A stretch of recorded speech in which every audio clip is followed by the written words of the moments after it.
So ನನ್ನ ಹಣೆ ಬರ ನಂದು ಸರಿಯಿಲ್ಲ, ನನ್ನ ಅವಶ್ಯಕತೆ ಮುಗ್ದಾಗ ಎಲ್ಲೂ ಹೋದ್ರು ಒಬ್ಬರು ಒಂದು ಫೋನ್ ಮಾಡಿಲ್ಲ.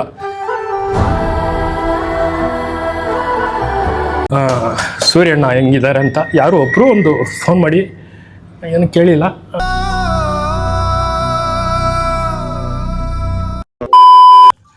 ನಮಸ್ತೆ, ಎಲ್ಲರೂ ಚೆನ್ನಾಗಿದ್ದೀರಾ? ಯಾಕೆಲ್ಲೂ ಕಾಣಿಸ್ತಾ ಇಲ್ಲ ಇಂಡಸ್ಟ್ರಿಯಲ್ಲಿ ನೀವು?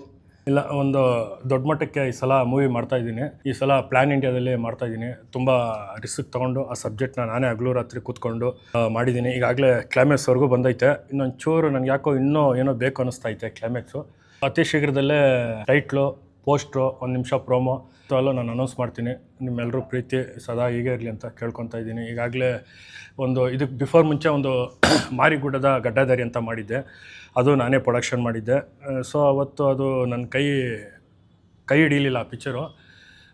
ಅವತ್ತು ನಾನು ಅದೇ ತ್ರಿವೇಣಿ ಟಾಕೀಸಲ್ಲಿ ಕಣ್ಣೀರು ಹಾಕ್ಕೊಂಡು ಅಲ್ಲಿ ಶಪಥ ಮಾಡಿಬಿಟ್ಟು ಬಂದೆ. ನೆಕ್ಸ್ಟು ನಾನು ಏನೋ ಪಿಕ್ಚರ್ ಅಂತ ನಂದು ಬಂತಂದರೆ ನಾನು ಸುತ್ತಿರ ಹಿಂಗೆ ತಿರುಗಿ ನೋಡಿ ಆ ತ್ರಿವೇಣಿ ಟಾಕೀಸಲ್ಲಿ ನನ್ನ ಬ್ಯಾನರ್ಗಳು, ನನ್ನ ಅಭಿಮಾನಿಗಳು ಇರಬೇಕು. ಅವ್ರಿಗೋಸ್ಕರ ಅದಕ್ಕೋಸ್ಕರ ನಾನು ಪ್ರಾಣ ಹೋದ್ರೂ ಪರವಾಗಿಲ್ಲ ಅಂತ ಸೂರ್ಯಣ್ಣ ಸಬ್ಜೆಕ್ಟು ತೊಗೊಂಡು ಆಗಾಗಲೇ ಅದು ಒಂದು 2 ವರ್ಷ ಆಯಿತು ತೊಗೊಂಡು ಮಾಡಿ. ನಿಮಗೆಲ್ಲ ಗೊತ್ತಿರಬೇಕು, ಅಂಡರ್ವರ್ಲ್ಡ್ ಪಿಕ್ಚರ್ ತೊಗೊಂಡು ಮಾಡಿದೆ. ತುಂಬ ಸಿಕ್ಕಾಪಟ್ಟೆ ರಿಸ್ಕು, ಸಿಕ್ಕಾಪಟ್ಟೆ ಫೋನ್ಗಳು, ಸಿಕ್ಕಾಪಟ್ಟೆ ಕಮೆಂಟ್ಸ್ಗಳು, ಇದೆಲ್ಲ ತುಂಬ ಎಲ್ಲ ನೋಡಿ ಆ ಪಿಕ್ಚರು ರಿಲೀಸ್ ಮಾಡಿದೆ. ಈಗಾಗಲೇ ಪ್ರಮೋಷನ್ ಅಂತ ಬಂದರೆ ಇಡೀ ಕರ್ನಾಟಕದಲ್ಲಿ ಪ್ರಮೋಷನ್ನು ವೈರಲ್ ಅಂತ ಬಂದರೆ ಸೂರ್ಯಣ್ಣ ಅಂತ ನಿಮಗೆ ಈಗಾಗಲೇ ಗೊತ್ತು. ಎಲ್ಲ ಕಡೆ ಮಾರ್ಕೆಟಿಂಗು ಡೈರೆಕ್ಟ್ರ್ ಅಂತಲೂ ಹಾಕಿದ್ದಾರೆ, ಕೆಲವು ಕಡೆ ಎಲ್ಲ ಬ್ಯಾಡ್ ಕಮೆಂಟ್ಸ್ಗಳು ಹಾಕಿದ್ರು. ಇಡೀ ಕರ್ನಾಟಕದಲ್ಲಿ ನಾನು ಹೇಳೋದು ಒಂದೇ ಒಂದು, ಎಲ್ಲ ಟ್ರೋಲು ಅಣ್ಣಂದಿರಿಗೂ ಸೇರಿ ಅವರು ನನ್ನ ಟ್ರೋಲ್ ಮಾಡಿದ್ದಕ್ಕೆ ಈ ಮಟ್ಟದಲ್ಲಿ ನಾನು ಬಂದು ಕೂತ್ಕೊಂಡಿದ್ದೆ. ಸೊ ಎಲ್ಲೋ ಒಂದು ಕಡೆ ನನಗೆ ಒಂದು ಸ್ವಲ್ಪ ನಾನು ಅಂದ್ಕೊಂಡಿತ್ತು ನಾನು ಸಕ್ಸಸ್ ಮಾಡಿದೆ. ಒಂದು ಕಡೆ ಎಲ್ಲೋ ಜೀವನನೇ ಬೇಡ ಅನಿಸ್ಬಿಟ್ಟು ಎಲ್ಲೋ ಒಂದು ಕಡೆ ಸೈಡ್ಗೆ ಹೋಗಿ ಕೂತ್ಕೊಂಡಿದ್ದೆ ಒಬ್ಬಂಟಿಯಾಗೆ. ಎಲ್ಲ ನಾನು ಚೆಂದಾಗಿದ್ದಾಗ ಎಲ್ಲರೂ ಬಿಟ್ಟೋಗಿದ್ದರೆ ನನಗದೊಂಥರ ಖುಷಿಯಾಗಿರೋದು. ನಾನು ಕೆಳಗಡೆ ಬಿದ್ದಾಗ ಎಲ್ಲ ಟೀಮೇ ಎಲ್ಲ ಸ್ಪ್ರೆಡ್ ಆಗಿಬಿಟ್ರು ಎಲ್ಲರೂ. ನಾನು ಯಾರಿಗೂ ಏನು ತಪ್ಪು ಹೇಳ್ತಾ ಇಲ್ಲ. ಸೊ ನನ್ನ ಹಣೆ ಬರ ನಂದು ಸರಿಯಿಲ್ಲ, ನನ್ನ ಅವಶ್ಯಕತೆ ಮುಗ್ದಾಗ ಎಲ್ಲೂ ಹೋದ್ರು ಒಬ್ಬರು ಒಂದು ಫೋನ್ ಮಾಡಿಲ್ಲ.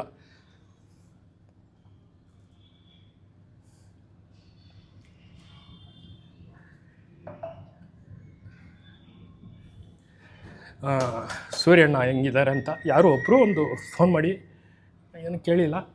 ನನಗೆ ಅದೊಂಥರ ಖುಷಿ ಆಯಿತು. ಆಮೇಲೆ ತುಂಬ ಮನೇಲೂ ಸಿಕ್ಕಾಪಟ್ಟೆ ಸ್ಟ್ರಗಲ್ಗಳಾಯಿತು.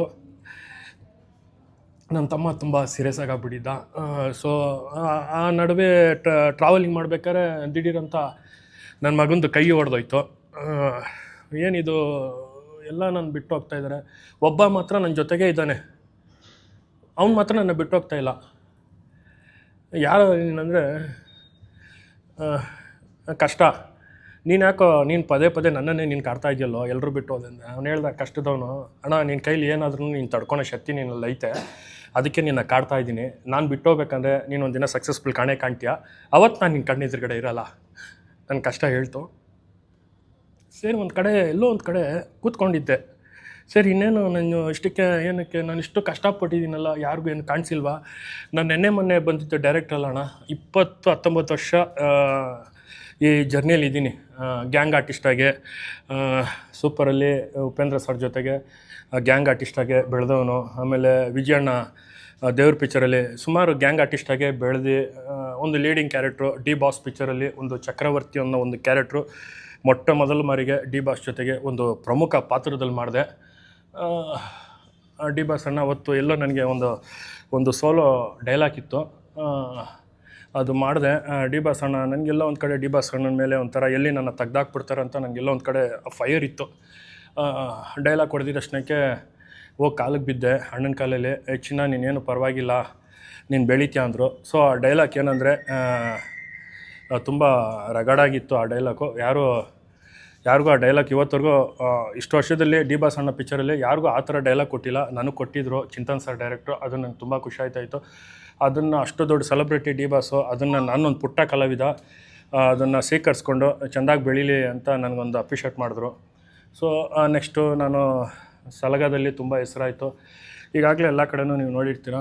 ಸೊ ತುಂಬ ಬೇಜಾರಾದಾಗ ಒಂದು ಕಡೆ ಎಲ್ಲ ಕೂತಿದ್ದೆ, ಕಸದ ತೊಟ್ಟಿ ಹತ್ರ ಕೂತಿದ್ದೆ.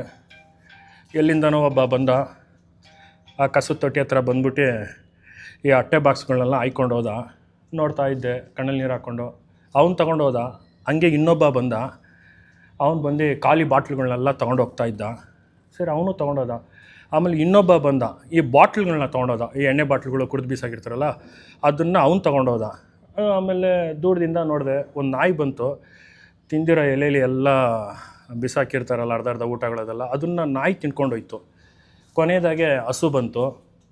ಹಸು ಉಳಿದ ಎಲೆಗಳನ್ನೆಲ್ಲ ಹಸು ತಿನ್ಕೊಂಡೋಯ್ತು.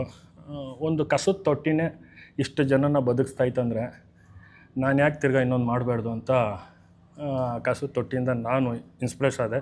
ನನ್ನ ಜೀವನದಲ್ಲಿ ಎಲ್ಲರ ಜೀವನದಲ್ಲೂ ಒಂದು ಹೆಣ್ಣು ಇರ್ತಾರೆ ಎಲ್ಲರ ಜೀವನದಲ್ಲೂ ಒಂದು ಹೆಣ್ಣು, ಯಾರಾದರೂ ಒಂದು ಗಂಡು ಇರ್ತಾರೆ ಒಂದು ಇನ್ಸ್ಪಿರೇಷನ್ಗೆ. ನನಗೆ ನನ್ನ ಕಸದ ತೊಟ್ಟಿ, ಆ ಕಸದ ತೊಟ್ಟಿಯಿಂದ ನಾನು ಆ ಒಂದು ಕಸದ ತೊಟ್ಟಿನ ಅಷ್ಟು ಜನನ ಬಾಳಿಸ್ತಾಯಿದ್ದಾನೆ. ತಿರ್ಗಾ ಕಮ್ ಬ್ಯಾಕ್ ನಾನು ಯಾಕೆ ಕೊಡಬಾರ್ದು ಅಂತ ತಿರ್ಗಾನು ಆಮೇಲೆ ಇವಾಗ ನಾವೇನು ಅನ್ಕೊತೀವೋ ಅದು ನಮ್ಮ ಕಣ್ಮುಂದೆ ಬರ್ತೈತೆ. ನಾವು ಸಾವು ಅಂದರೆ ನಮ್ಮ ಕಣ್ಮುಂದೆ ಸಾವು ಕಾಣ್ತೈತೆ. ಸೋತೋಗ್ಬೇಕಂದ್ರೆ ನಾವು ಸೋತೋಗ್ತೀವಿ. ಇಲ್ಲ ನಾನು ಗೆದ್ದೇ ಗೆಲ್ತೀನಿ ಅಂದರೆ 100% ನೀನು ಗೆದ್ದೇ ಗೆಲ್ತೀಯ. ಏನೇ ಮಾಡಿದ್ರೂ ಆಳದಿಂದ ಯೋಚನೆ ಮಾಡಬೇಕು. ಪ್ರತಿಯೊಬ್ಬರಿಗೂ ನಾನು ಹೇಳ್ತಾ ಇರೋದು, ಎಲ್ರಿಗೂ ಹೇಳ್ತಾ ಇದ್ದೀನಿ, ಏನೇ ಮಾಡಿದ್ರೂ ಆಳದಿಂದ ಯೋಚನೆ ಮಾಡಿ. ಡಿಸಿಷನ್ನು ನಿಮ್ಮದಾಗಿರಲಿ. 100% ನೀವು ಗೆಲುವು ನೀವು ಕಾಣ್ತೀರಾ. ಇವತ್ತು ಸೂರ್ಯನ ಸಕ್ಸಸ್ಗೆ ಕಾರಣನೇ ಎಲ್ಲ ಅಭಿಮಾನಿ ದೇವರುಗಳು, ಟ್ರೋಲರ್ಗಳಾಗಲಿ, ಆಮೇಲೆ ನನ್ನ ಫ್ರೆಂಡ್ಸ್ಗಳು ಎಲ್ಲರೂ ತುಂಬಾ ನನಗೆ ಸಪೋರ್ಟಿಂಗಾಗಿ ನಿಲ್ತಿದ್ದಾರೆ. ಗೆಲುವಿಗೆ ನಾನು ಮಾತ್ರ ಕಾರಣ ಅಲ್ಲ, ನನ್ನ ಇಡೀ ಟೀಮ್ ಆಗಿರ್ಬೋದು, ನನ್ನ ಜೊತೆಗೆ ಮಾಡಿರೋ ಆರ್ಟಿಸ್ಟ್ಗಳು ಎಲ್ಲರೂ, ನನ್ನ ರೀಲ್ಸ್ ಮಾಡಿರೋ ಜೀವನ್, ಆಮೇಲೆ ಮುರಳಿ, ನಿತಿನ್, ಮಂಜಣ್ಣ, ಆಮೇಲೆ ಇವರು ಮಾದೇಶ್ವರ ಬೆಡ್ತಿಂದ ಜಯರಾಮು, ಎಲ್ಲರೂ ಸಹ ನನಗೆ ತುಂಬ ಹೆಲ್ಪ್ ಮಾಡಿದ್ದಾರೆ. ಇಡೀ ನಮ್ಮ ಟೀಮ್ ಬರಲಿ ಅಂತ ನಾನು ಕೇಳ್ಕೊತಾ ಇದ್ದೀನಿ. ಯಾವಾಗಲೂ ನನಗೆ ರಚ್ಚು ಆಗ್ಬೋದು, ಮೇಡಮ್ ಆಗಿರ್ಬೋದು, ಆಮೇಲೆ ನಮ್ಮ ಅಬ್ದುಲ್ ಬೈ, ಎಲ್ಲರೂ ಸಹ ನನಗೆ ತುಂಬ ಕಷ್ಟಪಟ್ಟು ಎಲ್ಲರೂ ನಿಲ್ತಿದ್ದಾರೆ. ಈ ಸಹಕಾರ ಎಲ್ಲಿರಲಿ ನಾನು ಕೇಳ್ಕೊತಾ ಇದ್ದೀನಿ. ಮುಂದಿನ ದಿನಗಳಲ್ಲಿ ನಾನು ಖಂಡಿತವಾಗ್ಲೂ ಅಪ್ಡೇಟ್ ಮಾಡ್ತೀನಿ. ಇಡೀ ಕರ್ನಾಟಕ ಜನತೆಗೆ 100% ಈ ಒಂದು ಪೋಸ್ಟ್ರು ಎಲ್ರಿಗೂ ಖುಷಿ ಆಗ್ತೈತೆ ಅಂತಲೇ ನಾನು ಹೇಳ್ಕೊಳಕ್ಕೆ ಇಷ್ಟಪಡ್ತೀನಿ. ಖಂಡಿತವಾಗ್ಲೂ ಇದರಲ್ಲಿ ಈ ಪಿಕ್ಚರಲ್ಲಿ ನನಗೇನಾದರೂ ಆಗ್ಬೋದು. ನಾನು ಈ 30 kg ಸುಮ್ಮನೆ ಎಲ್ಲ ಸಾಧಾರಣವಾಗಲ್ಲ. ಜೀವನದಲ್ಲಿ ನಮ್ಮ ಹಣ ಕಳ್ಕೊಬೋದು, ನಮ್ಮ ತಲೆಯಲ್ಲಿರೋ ಕೂದಲು ಕಳ್ಕೊಬೋದು, ನಮ್ಮ ಕಾರ್ ಕಳ್ಕೊಬೋದು. ಖಂಡಿತವಾಗ್ಲೂ ಇಡೀ ಕರ್ನಾಟಕದಲ್ಲಿ ಎಲ್ಲ ಅಭಿಮಾನಿ ದೇವರುಗಳೇ ಈ ಸಲ ನಾನು ಬಂದರೆ ಹಂಗೆ ಬರ್ತೀನಿ. ಇದರಲ್ಲಿ ಒಂದು 3-4 ಶೇಡ್ ಬರ್ತಾಯಿದ್ದೀನಿ. ಒಂದು 30 kg ಕಮ್ಮಿ ಆಗಬೇಕು, ತಿರ್ಗಾ 30 kg ನಾನು ಜಾಸ್ತಿ ಆಗಬೇಕು. ಇಬ್ಬರು ಹೀರೋಯಿನ್ನು ಪ್ಲ್ಯಾನ್ ಇಂಡಿಯಾದಲ್ಲಿ ಮಾಡ್ತಾಯಿದ್ದೀನಿ ಈ ಸಲ. ಖಂಡಿತವಾಗ್ಲೂ ನಿಮಗೆ ಪೋಸ್ಟ್ ನೋಡಿದ್ರೆ 100% ನೀವೆಲ್ಲ ಒಪ್ಕೊತೀರಾ. ನನಗೆ ಆ ನಂಬಿಕೆ ಐತೆ. ಇವತ್ತು ಆ ನಂಬಿಕೆಯಲ್ಲಿ ಜೀವ ಹಿಡ್ಕೊಂಡು ಓಡಾಡ್ತಾಯಿದ್ದೀನಿ. ಖಂಡಿತವಾಗ್ಲೂ ನಿಮಗೆ ಅದನ್ನು ನಾನು ತಲುಪಿಸ್ತೀನಿ. ಸರ್, ಆ ಸಿನಿಮಾಗೋಸ್ಕರ ಬುಕ್ ಮಾಡ್ತಾ ಇದ್ದೀರಾ? ಆ ಸಿನಿಮಾಗೋಸ್ಕರ ಇವಾಗ ತಯಾರಿ ನಡೆಸ್ತಾ ಇದ್ದೀರಾ? ಖಂಡಿತವಾಗ್ಲೂ ಇದೊಂಥರ ಅಲ್ಲಿ ಪೂಜೆ ದಿವಸ ಸೂರ್ಯಣ್ಣನೇ ಇಲ್ಲ. ಇದು ಬಂದು ಕ್ಲಾಸು ಐತೆ, ಮಾಸು ಐತೆ. ಈ ಸಬ್ಜೆಕ್ಟಲ್ಲಿ ಎಲ್ಲ ಥರನೂ ನೋಡ್ಬೋದು ನೀವು. ಈ ಸಲ ಸೂರ್ಯಣ್ಣನ ಇನ್ನೊಂದು ಇದರಲ್ಲಿ ಶೇಡಲ್ಲೇ ನೀವು ನೋಡ್ತೀರಾ. ರೂಮರ್ಸ್ ಹರಿದಾಡ್ತಿದೆ ನಿಮ್ಮ ಬಗ್ಗೆ. ಬಿಗ್ ಬಾಸ್ ಆಫರ್ ಬಂದಿದೆ ಅನ್ನೋದು ರೂಮರ್ಸ್ ಹರಿದಾಡ್ತಿದೆ ಸೋಷಿಯಲ್ ಮೀಡಿಯಾದಲ್ಲಿ. ಸೊ ಅದ್ರ ಬಗ್ಗೆ ಏನು ಹೇಳ್ತೀರಾ? ಇನ್ ಕೇಸ್ ಬಂದರೆ ಯಾವ ರೀತಿ ತಯಾರಿ ಇರುತ್ತೆ ನಿಮ್ಮದು?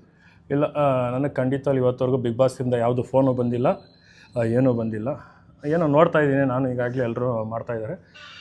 ಹೋಗಲಿ ಆಗಲಿ ಅಂತ ಕೇಳ್ಕೊತೀನಿ ಸರ್. ಸರ್, ಇನ್ ಕೇಸ್ ವೇದಿಕೆ ಮೇಲೆ ನಿಮ್ಗೆ ಅವಕಾಶ ಸಿಗ್ತಾರೆ, ಯಾವ ರೀತಿ ತಯಾರಿ ಇರುತ್ತೆ ಸರ್? ಪ್ರಮೋಷನ್ನೇ ಈ ಮಟ್ಟದಲ್ಲಿ ಮಾಡಿದ್ದೀನಿ ಅಂದರೆ ಬಿಗ್ ಬಾಸಲ್ಲಿ ಬಿಡ್ತೀನ? ನೀವು ಲೆಕ್ಕ ಮಾಡ್ಕೊಳ್ಳಿ. ಅಲ್ಲೂ ಪ್ರಮೋಷನ್ನು ನಾನು ಏನೇ ಮಾಡಿದ್ರೂ ಒಂದು ಯೂನಿಕ್ಕಾಗೇ ಮಾಡ್ತೀನಿ ಖಂಡಿತವಾಗ್ಲೂ.